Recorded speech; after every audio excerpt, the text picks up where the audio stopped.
welcome or hello is Yana, as you all know.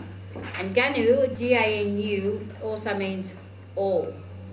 Okay, so most people refer to me as Auntie Noli. It's a title that I've inherited. When you become a certain age within the Aboriginal community, you are looked upon as a person of wisdom and knowledge when you become an elder. I am now an elder. So it's appropriate for you to address me as Auntie Noli.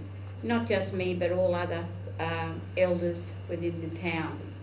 And our custom or culture in the past was that if you were to see me in the street, I don't speak to you first. You speak to me. That is the custom and the culture. Anybody is older than you or an elder, you should say hello to me first. Okay? Then I say whether I'm going to answer back. Because in my time when I was growing up, if you were looked upon in the Aboriginal community as not being a, what shall I say, how can I say this, a person that has been doing good things, if you've been doing wrong things, it was up to the elder to answer you or not. If they thought that you were doing the wrong thing and you were a bad person, they completely ignored you.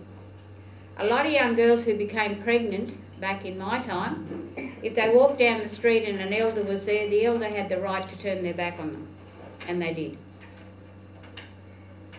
All those customs and culture have passed or fallen by the wayside, but that's just to try and give you an idea of what it was like when I was growing up. I was born in a tin hut at the top camp. My granny Lizzie lived with Uncle Tuna Jenkins, and then when my parents married in 1938, they built a tin hut in front of Granny Lizzie's hut, and an old cedar tree separated both huts. And we, at the top camp, if you wanted shade, there were trees, but nearly all the area where the tin huts were built, they cleared the trees, chopped the trees down, and then they put like 4 posts outside the tin hut, and over the top went more trees, skinny trees, and then the branches were put on the top. Sometimes they were wired down, but they made what was called bower sheds. We call them bower sheds, okay? And they gave shade. So they had to make themselves as comfortable as they could. They lived at the top camp for 45 years. During those 45 years, they had no water, they had no sanitation, they had the old dunnies dug the hole down the back, behind a gum tree there somewhere, with a bag hanging down in the front for privacy. Okay, things were very primitive. There was a lot of sickness, especially in the summer because of the flies. Hardly any water. You had to walk from the top camp, which was right down on the Mihai River, up to where the road is now. I think Carl McGrady lives along there. You know where Carl McGrady lives? Yeah. Okay, well there was a house there where Alan Marr and Pop Smith used to live, and they had a windmill.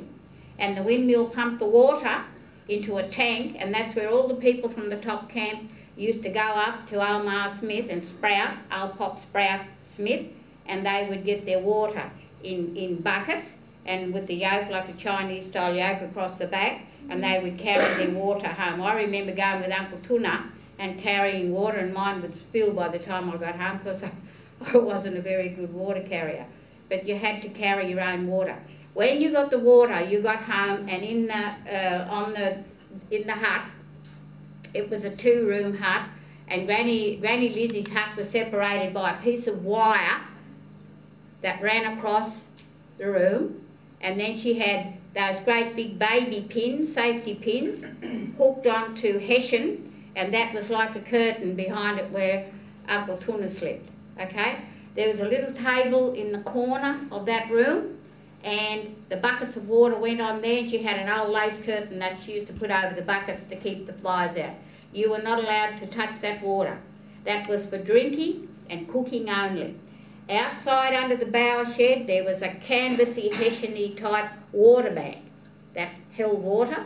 It kept it cool. When the breeze, or whatever breeze came onto it, it sort of cooled it down. There was an old pint, an enamel pint, or a lot of the Aboriginal people made pints out of the jam tins.